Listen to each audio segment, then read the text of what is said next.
Good evening, everybody. Click the button here. Good evening, everybody.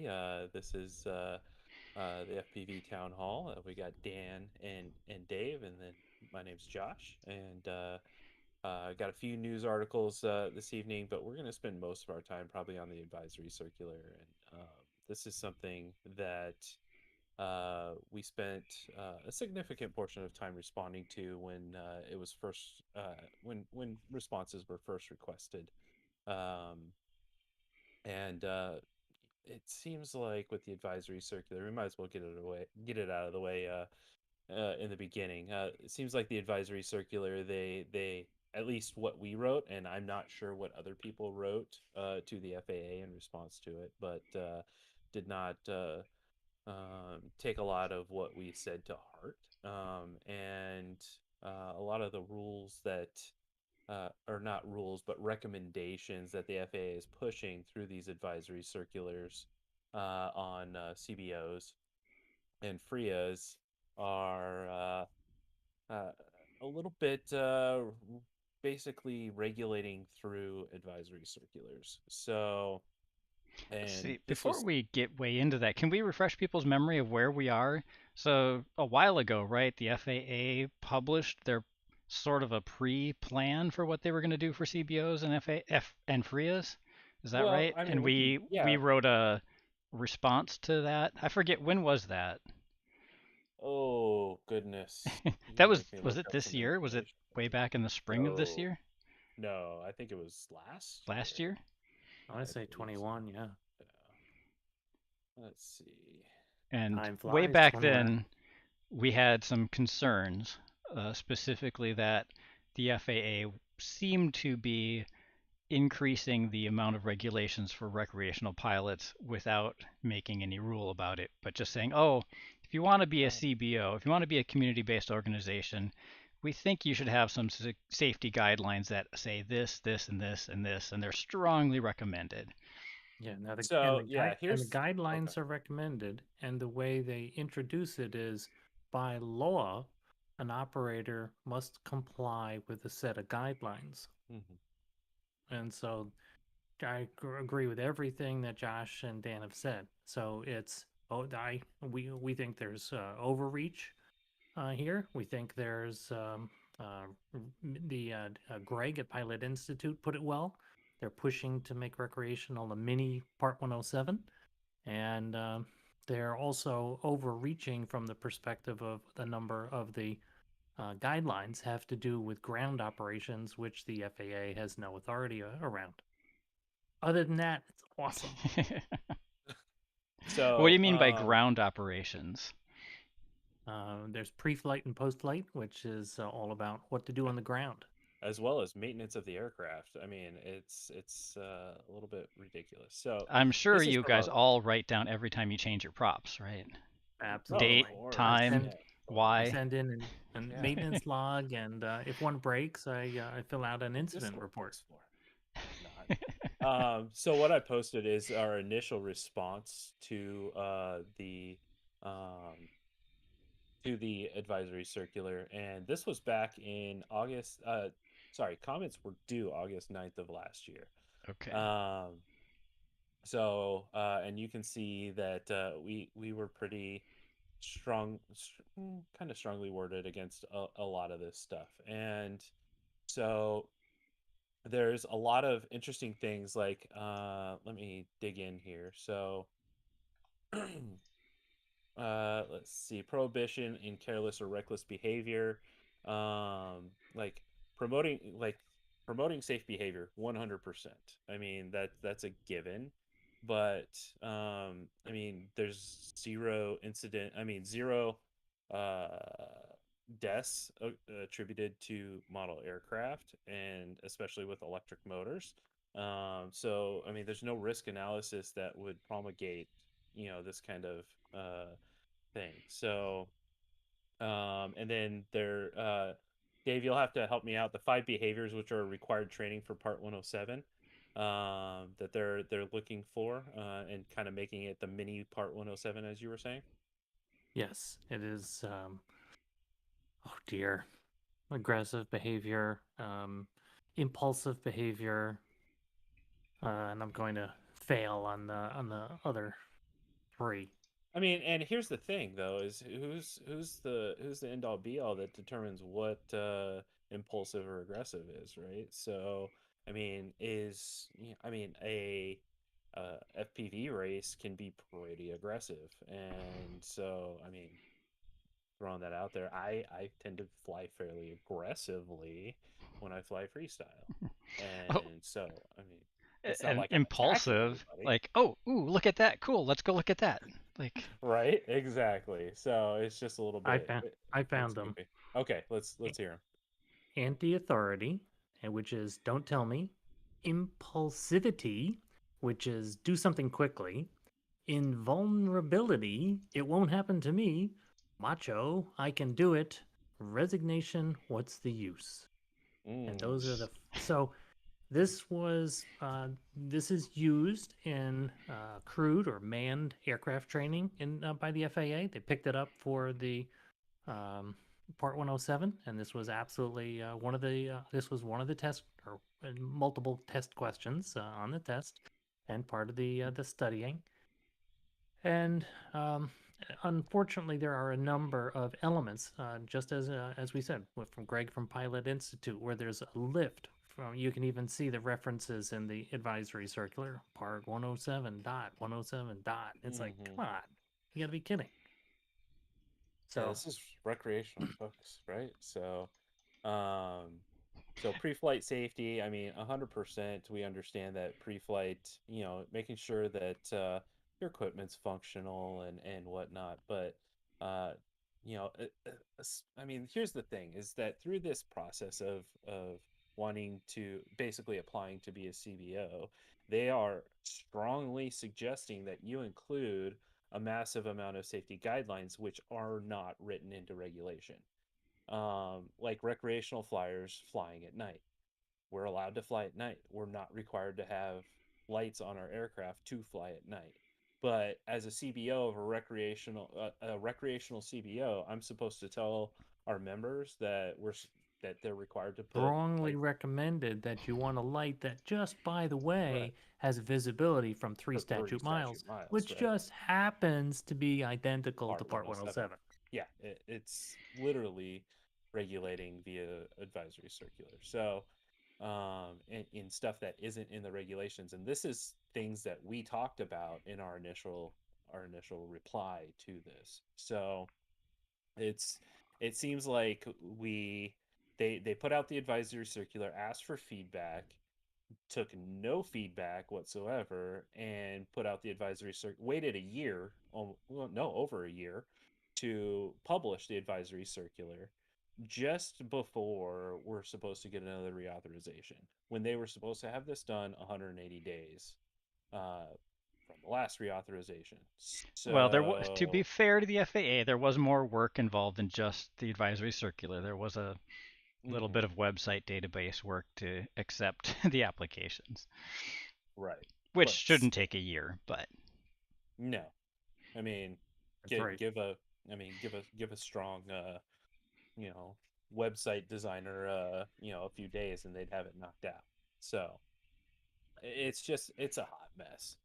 So, And so of course, I'm sure Josh, you were getting to it that we have submitted an application to become a community-based organization, hmm and our safety guidelines have been up for since 2019, and they're a PDF on our website, and that's what we used in our submission.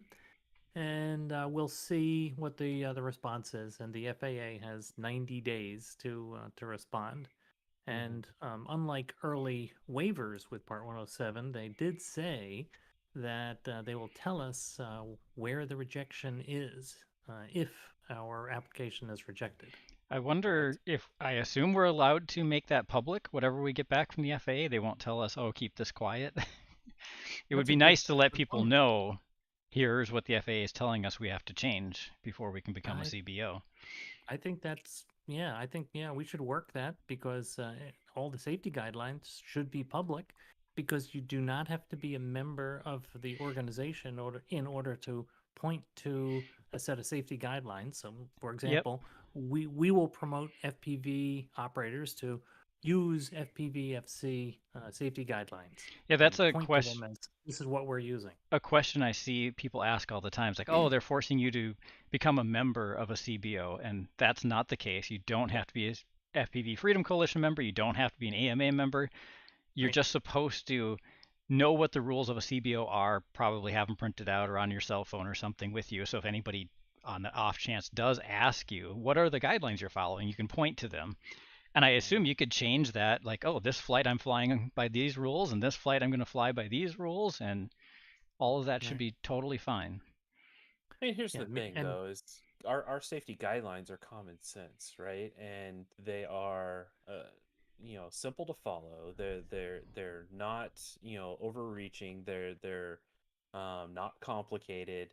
It's literally, and check your they stuff and they and and they regularly reference and put into English 44809, the Mhm. Part 107 exception for recreational Yeah, we had to operation. make sure we put in all of the rules that were actually required to be there. Right. Right. And But needless I to say, mean, while we could FOIA the information, we have had limited success with FOIAs with the FAA. They are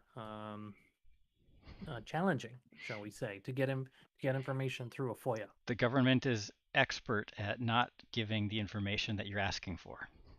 Right. Right? Right. or redacted, Resubmit, right? So, resubmit, right, resubmit, resubmit, resubmit, redact. resubmit, resubmit. Yeah, Not available. Wrong department. You didn't ask correctly. That yeah, person retired. You know, we waited you out. Ha ha ha ha. right.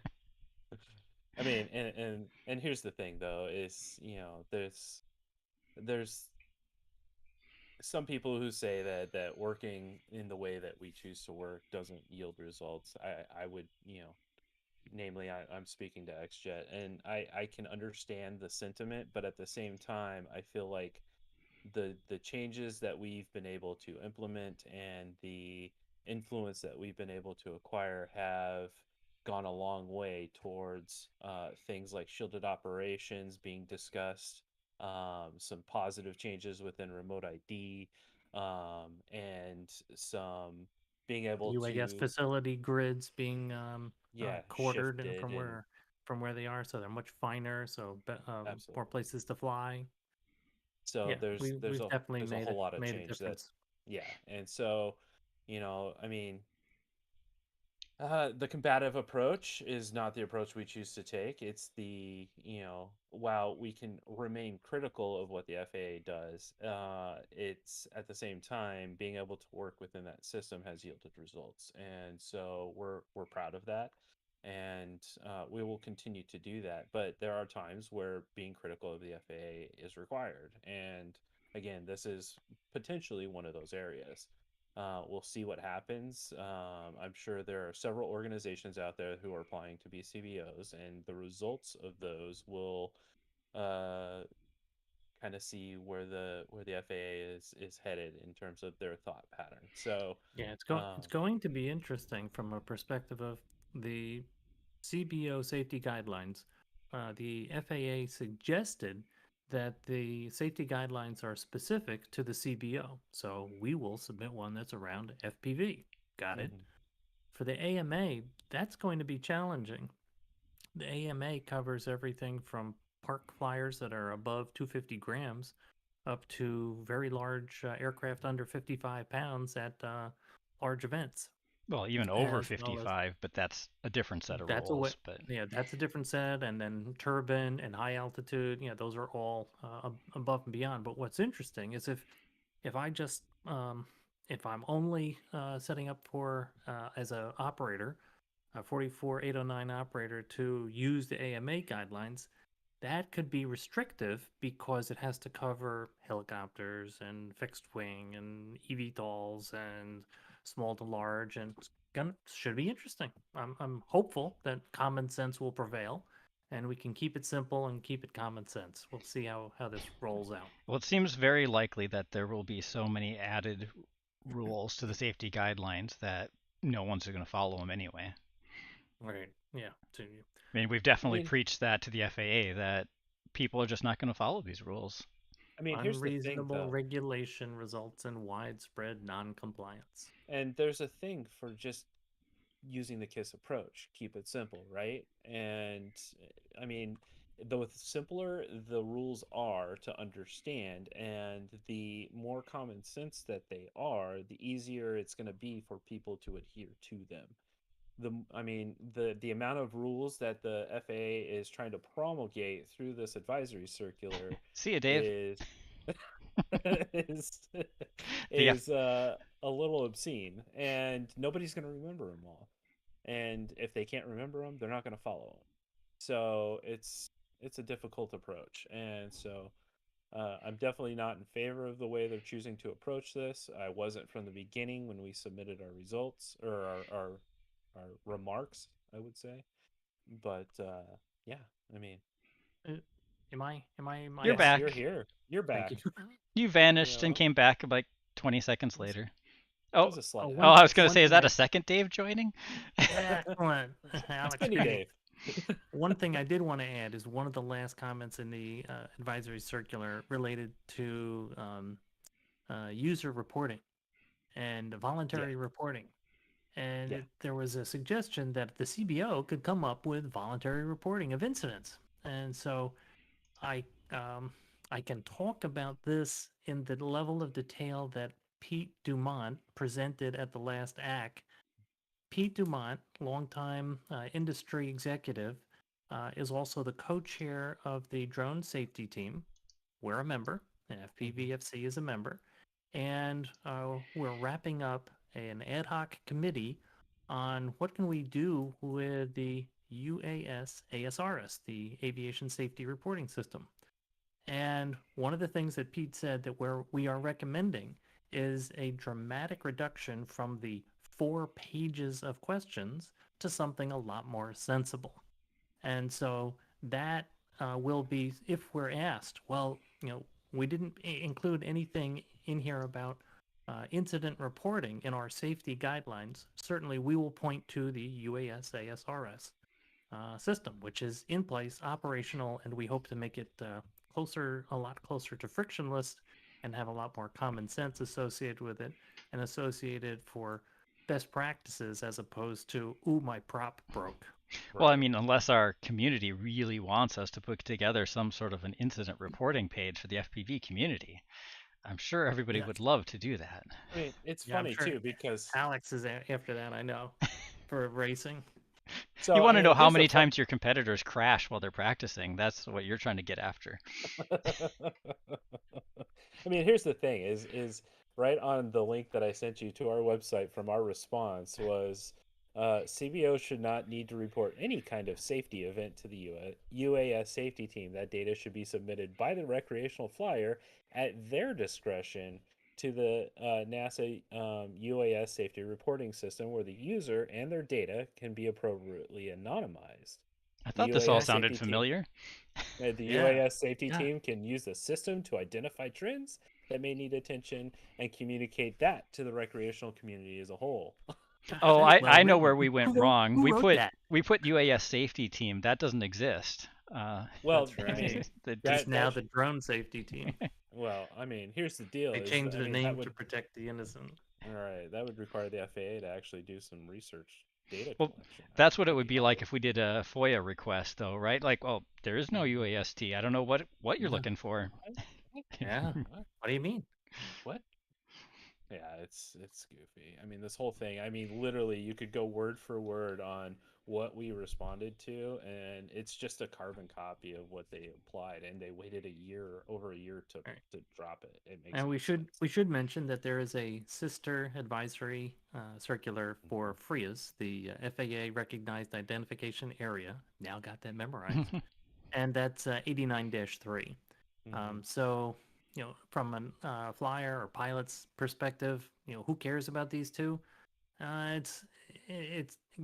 We should care as individual FPV operators from the perspective of we have to use a set of safety guidelines.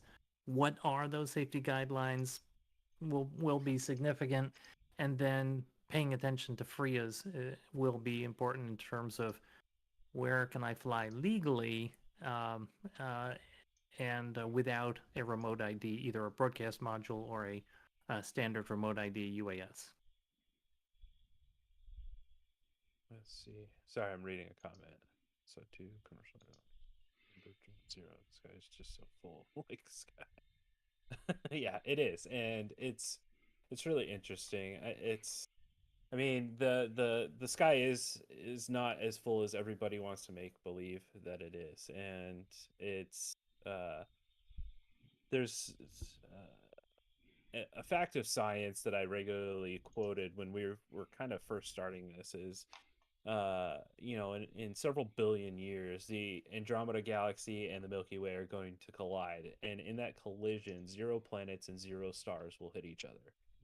And that's the way our sky functions as well. There's just so much of it that, two aircraft that are not attempting to hit each other, whether they're drones, airplanes, or whatever, that are not trying to directly interdict each other will not hit each other. And this is further evidenced by when we went to flight test or flight fest, I'm sorry, and you have 50 to 100 pilots putting airplanes up in the air with the explicit purpose of hitting each other. And for significant periods of time, nobody could no one hit anyone else. This. Yeah, it's and these insane. were skilled pilots. It was great. It was good fun. So it was not reckless. It was done safely. Perfect. And no one was underneath the aircraft, and so it was done well. But I mean, that's the thing, is that there's just so much space up there that, I mean, I think a lot of people in government freak out over a lot of nothing. Now, there are people who would be potentially bad actors that could do things with these machines that we love and we use that could cause problems, could cause chaos. But I mean, the fact remains that this is still the safest form of aviation. There will always be bad actors in any segment of the population, and freaking out or crying wolf over every little thing is silly. Yeah, there were some, as you pointed out, Josh, there were a couple of items in the safety guidelines that made a lot of sense, like airspace restrictions and prohibitions. So paying attention to a TFR, good common sense. Right. Or what airspace you plan on flying in. Yeah, and what rule would exclude that? None. Right. So, anywho, questions, comments, anything beyond what we missed anything? So I'm guessing some people are wondering about the process for creating a FRIA, and we don't know much yet because for us to request a FRIA, first we have to be recognized as a CBO. So we have to be recognized as a CBO, then we'll be able to go to the FAA's website and fill in the data for a FRIA.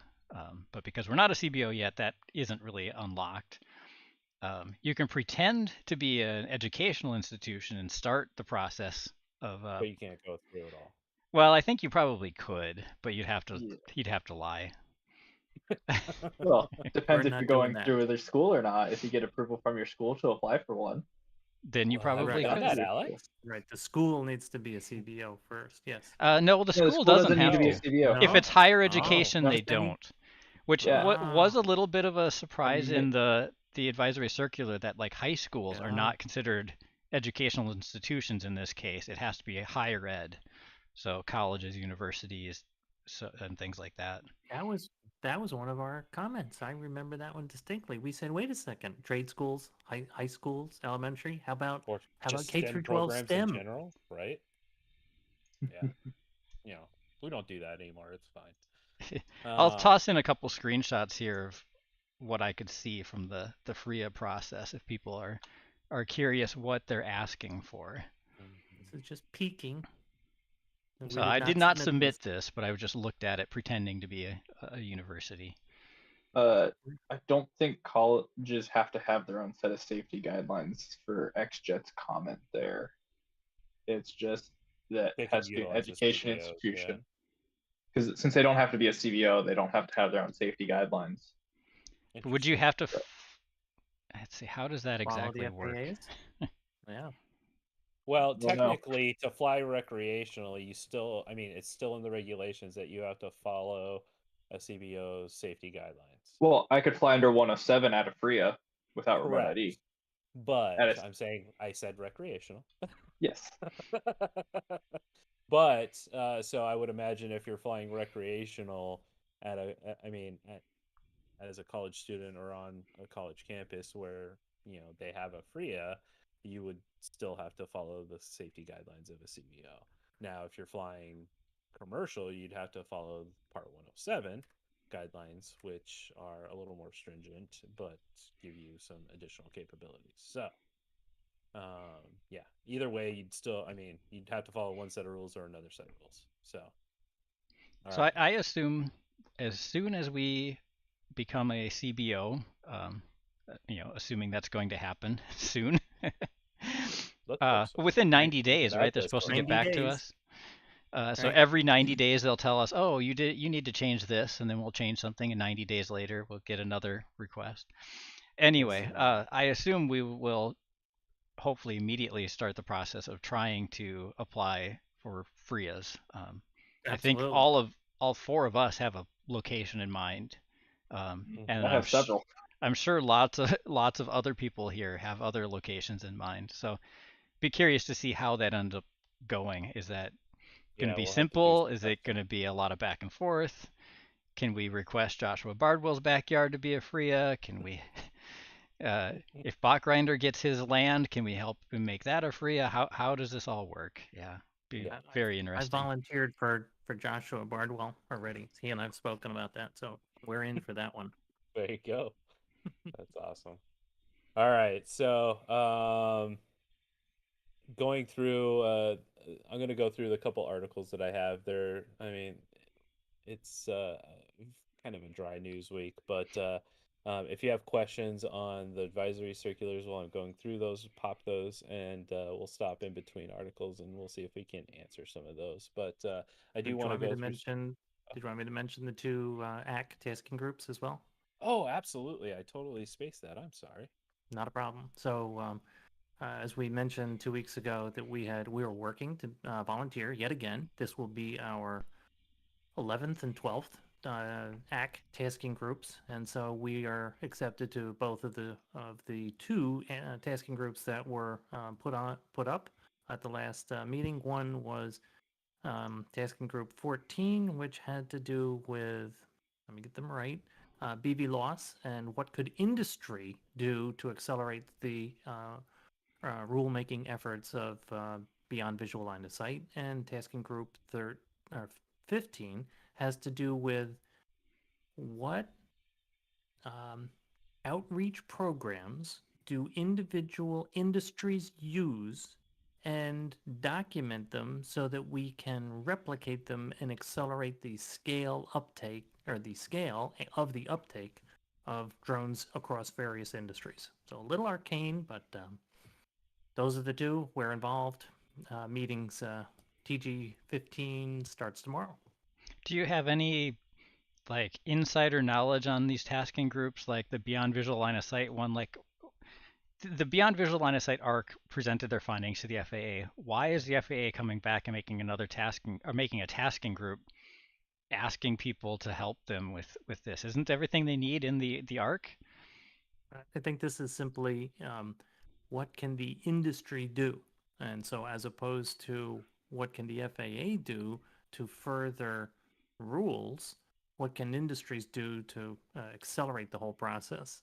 And I have a sneaking suspicion, since Jay Merkel talked about it several times, it will have a lot to do with data gathering.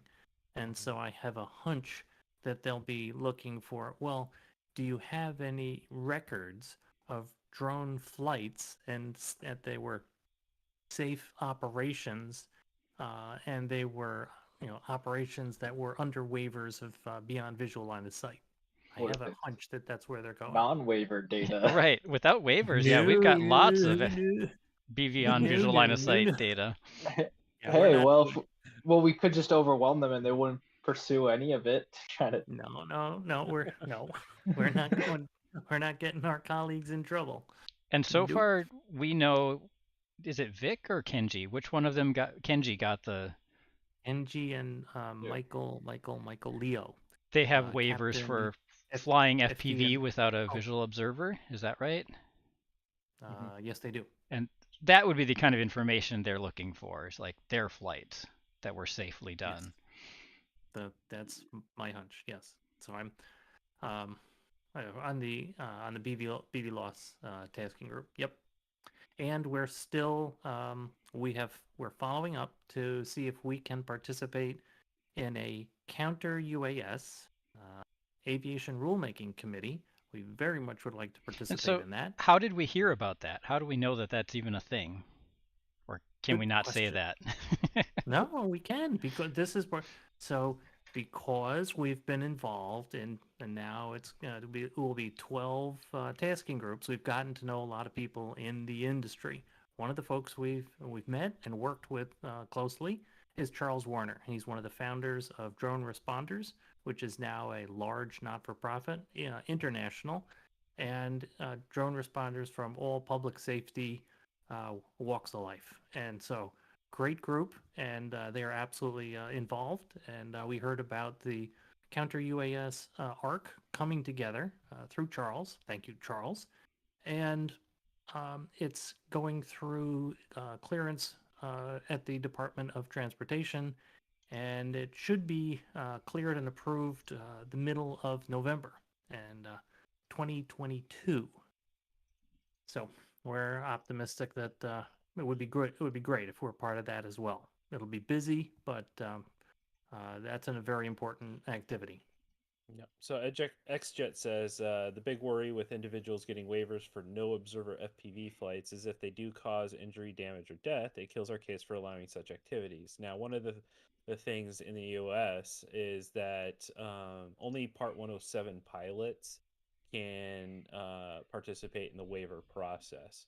So there's a substantial amount to lose for said pilot to conduct an unsafe operation that would put people or property in danger of being damaged or injured. So that's a big part of that. So I would imagine almost every Part 107 pilot would take that into consideration when planning those flights for no observer FPV. So just a kind of thought pattern there, but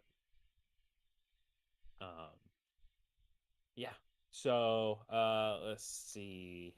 Let me share my screen here. Find the right screen to share.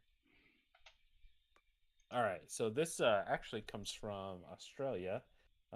While we are normally U.S. focused, I thought this was really cool. So the Australian Defence Force, Air Force, and Army drone racing teams. I did not know that Australia Air Force and Army had drone racing teams, but that's I think really I cool. did hear they talked about that. Gosh, the guy from Australia who hasn't been doing much stuff lately.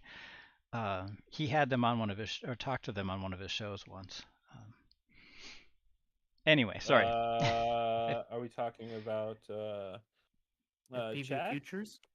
FPV Future, UAV Future. Okay. Gosh, UAV I forgot. Futures. There we go. Stu. Yeah, like I just Yeah, haven't seen him online much in a long time. I forgot his name already. Sorry about that, Stu. So the Air Force and Army drone racing teams created a buzz for the kids at Queensland Children's Hospital. As part of Dream Big Week, the team spent an afternoon with the hospital's dedicated TV channel, Juice TV. They filmed an episode about drones, skills in science, technology, engineering, and mathematics, and the fun and excitement of flying drones. The episode was hosted by 11-year-old Marlon Mott, who put the drone racers to the test. The teams navigated their tiny whoop drones through a tricky obstacle course around the Kids Zone Play Center, much to the delight of the children watching on. Flight Lieutenant Jake Del O'Sullivan said the experience was rewarding and humbling. It was an incredible opportunity to spend an afternoon with the kids who were so interested and fascinated with drones and drone flying. As it is such an adaptive sport, even if they are unable to get outside, the kids can still build, code, and practice their flying skills on the simulator. And the drone racing teams are regularly involved in youth and community engagement, bringing the thrill and excitement of fast emerging sports to audiences. That's really cool. Great. Yeah, that's super awesome. So Good let's see. stuff. Let's see. Let's see. Trying to find it underneath. Okay. All right. So a while back, we talked about Ag Eagle's EB being the most popular fixed wing UAS that has been registered with the FAA. I think it was about 40% of commercially registered fixed wing UAS were the EB. So they have now gained the FAA's consent to fly over people without waiver. In a huge milestone for the U.S. commercial drone industry, the Ag Eagles Aerial System EB drone series has secured FAA certification for flying over people or moving vehicles without any additional waivers.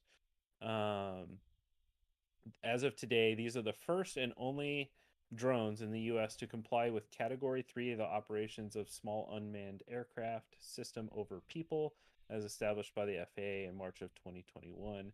This makes a lightweight EB aircraft extremely apt for complex, large-scale operations such as assessment of storm damage, telecom network coverage, mapping, and power line and pipeline inspections. Over 40% of all commercial fixed-wing drone registrations in the country since 2016 have been for the EB, which was first released in 2013. Let's see. Ag Eagle's partner in the path to crucial FAA certification was Virginia Tech Mid-Atlantic Aviation Partnership. FAA designated evaluation site tested the EB drones extensively to provide proof of compliance with Category 3 of the rules. I wonder how much that costs to have them inspect and watch all that. So I would guess you end up with a drone that's 2 years old by the time it's done. 2013. So Category 3, that's a first. So operations over people, the only categories that existed were Category 1. Yep. So pretty cool. Could you drop that article in Discord? Apologize. Yes, I apologize. Please. There we go. All right. This one was also fairly interesting, and I saw this coming. Wasn't surprising, but a company up in Canada, RDARS. I'm gonna say radars. Ardars. Ardars. Has successfully integrated the Starlink satellite internet service on a security drone system. There we go. That's how we get networked remote ID. We all have to fly around with a Starlink on the drone. Starlink. You know. That'd be light and cheap. Too much weight. So the interesting part is how they accomplished this. So there was a Starlink, and I'm going to kind of ruin the article, but basically there was a Starlink uplink dish on the ground, which then transmitted that data to the drone, which then networked that data out. So they're using this as essentially a way of providing internet service in places where internet service was potentially disrupted, natural disaster, that kind of thing. So, anywho, let's see. One of the main issues facing commercial drone operations is communications outside of urban areas where maintaining sufficient internet connectivity may be challenging. To overcome this challenge, the company has been looking at integrating satellite modems into its drone system, but according to Ardars, that's what we're calling them, the equipment is costly and can only supply limited bandwidth. Starlink, on the other hand, uses its own satellite dishes to receive high-speed internet with download rates as high as 350 megabits per second. Megabits, not megabytes. Ardar seems to be adding the Starlink dish to a ground station called Eagle's Nest, which can relay data to the company's Eagle Eye drone while in flight. Through Starlink, the Eagle Nest ground station can communicate with the control center, enabling the user to operate and receive video from the drone. Eagle's Nest also offers several connectivity features, including Wi-Fi, dual cellular, and a couple others. With its backup power systems, even in a complete power outage with lack of cellular coverage, Eagle's Nest and Eagle Eye can continue to function and provide situational awareness anywhere in the Starlink global coverage area.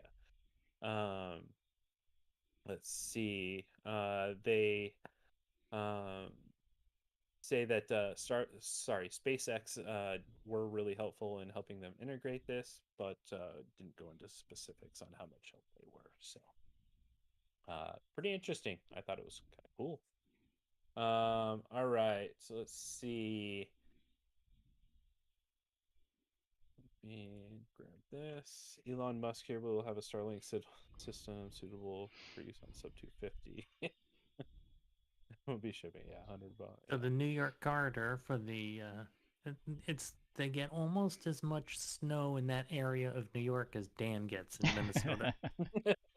It's known as the snow belt of New York, and they get lake effect snow from the Great Lakes. And Ooh, lake effect snow. That's some serious stuff. This is like 8 feet of snow a year is the norm, and I'm not making that up. And so if you like snow, it's a good place to go. So that's where we picked a 50-mile corridor for UAS testing for New York. Snow is nice and soft when you crash. That's it. It's a good group. They've been active for a number of years. Been up there myself, and so this is an organization, and New York State is putting money behind this. So positive for testing as well as advancing the industry. And people who are outside in the winter when it's cold like that are well padded and covered, so if they get hit by a drone, they're all safe. They're either in their car or got really thick coats, so it's all good. Absolutely. Big hats.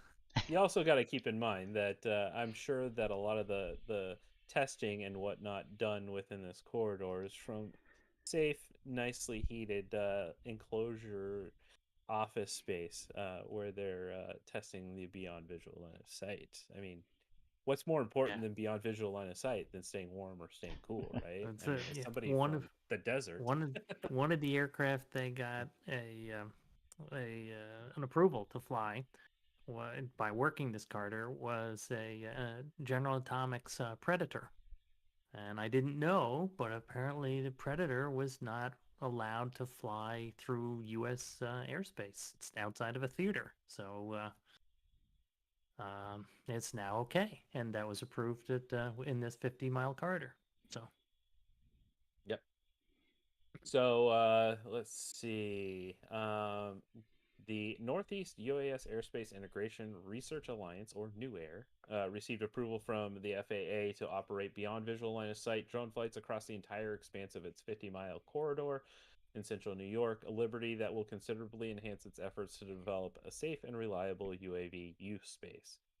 The news was so important to NUAIR's work in developing activity within its drone corridor that the New York governor made the announcement of the FAA's BV loss ruling, which simultaneously benefits the state's push to become a leader in drone and advanced air mobility operations and systems. In addition to the other testing capabilities the FAA decision permits, it allows NUAIR to operate beyond visual line of sight UAV flights between Griffith International Airport in Rome, New York, and Syracuse International Airport. Griffiths. Let's see. NUAIR is expected to use the FAA's authorization to fully demonstrate the various ways BV loss flights will enhance the operational and economic advantage of enterprise drone activity, as well as other advanced air mobility craft transporting passengers and cargo.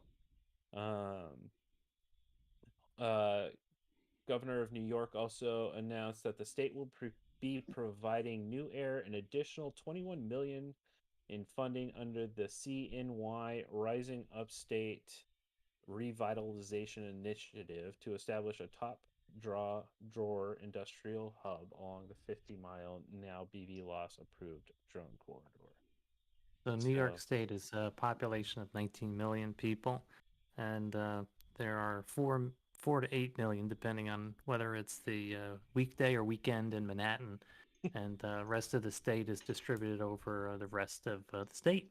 And so this is out in the sticks. So CNY revitalization is important to New Yorkers. It's central New York, and so this is out in the sticks. And we just had Micron, a chip manufacturer, commit to $100 billion in an area that's about 20 minutes away from New Air. So good news for us in New York State. And this is out in it's God's country. It is beautiful out there, and so it is the opposite of Manhattan in terms of density and population, but it is beautiful.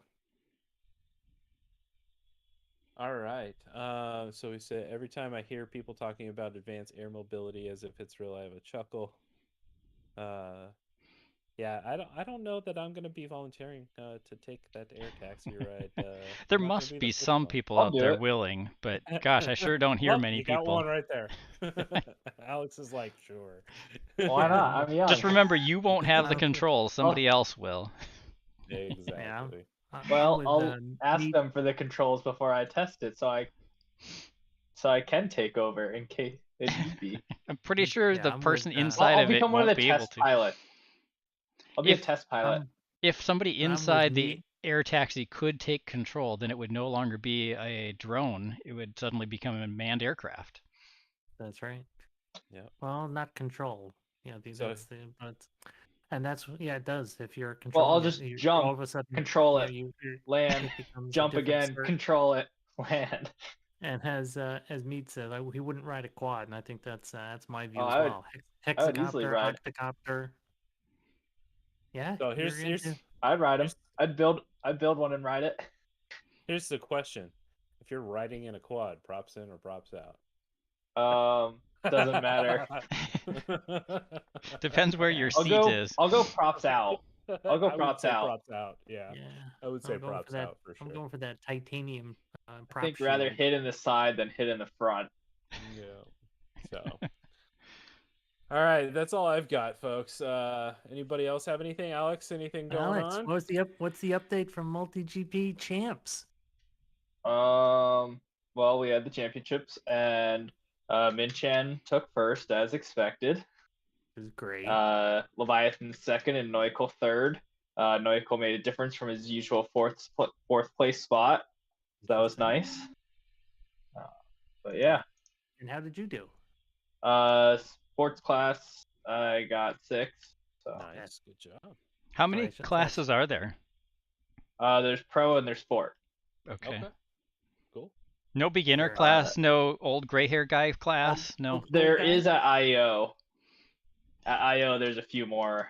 We need to normalize. Types. So there's a rookie, there's intermediate, there's pro, which is there's also pro and World Cup, same thing. There's also they also have the over 40 and over 50 race. Hey, I'm looking for that over 60, Alex. You got to get more people to sign up, Dave. I hear there's a Multi GP member who's over 70. I want to meet him. I wouldn't. I'm pretty sure there's. Yeah, I think there's one at my club. Yeah, I would say there's probably excellent. That's excellent. But yeah, it's not. Yeah, there's plenty of commissions to sponsor Dave to join Multi GP and start racing. Yeah, I've got the. You got gates now. I've got gates, and I've even got. I got to get going and build a little racer. I have all the parts and a very cool frame. So there you go. Yeah. All right, Dan, you got anything for us? No, I don't have anything new to talk about. I think we covered most of it. Just want to make sure that if anybody in our Discord or on YouTube has any comments or questions about what we've talked about tonight, about the CBOs, about the free applications, their concerns, any of that, speak up. Either use your microphone or type in the chat. We really want to hear from the community about your thoughts on all of this stuff. 100%. Or email us on the website with a contact. I've been getting sort of a regular flow of emails. Some good questions. In addition, most of the questions are good. I have gotten a couple of silly things, but it's been great, and it's been a constant flow. So happy to see that. And if anybody wants to make predictions, are we going to become a CBO? What date will we become a CBO? Who's going to be the first CBO? What's the first FRIA? You got to I'll handle the bets. That's funny. All right. Let's see. I think with that, number one, if we're gonna become a CBO, we're a tenacious bunch. So if it takes us a minute, we'll get there. But hopefully that happens quickly. I know a couple other organizations have submitted, so we'll look forward to those announcements, and hopefully that comes with a little bit more access. We'll just leave it at that. So anyway, I think that's it, and we'll see you guys in a couple more weeks. Oh, where's that? Oh no, we should be good. Okay. Oh yeah, The dates. making sure we're not going to interfere with Thanksgiving or anything like that. Yeah, so 16th is the next town hall, so I think we'll be solid for that. But keep in mind there may be some outages of our town halls coming up just due to holidays. We definitely don't want to take you away from your families during the holidays. So definitely keep a lookout for that, but we'll let you guys know when those are going to be, if we're going to have them. So XJet brings up a good question here that he's wondering, is it time to do a membership drive and get more of the community involved into these meetings? And any ideas anybody has to help try to get more people to join us in our meetings, more people to get concerned about all of this stuff. We've just run into an issue that people just don't find regulations interesting enough to pay attention to them. And we're working on some things to shift up how we're doing some of our public appearances and whatnot to make it a little more entertaining. We just released a YouTube video where we covered the AAAC meeting and some of the interesting points that came out of that. Let us know what you thought of that if you've seen it. But we're working on some other things kind of behind the scenes to kind of change up some of the stuff that we're doing. Yeah, we actually had two videos. We also did the interview with Mark Colburn from the Dallas Police Department. Hopefully we'll have ideas to interview more people like that in the future.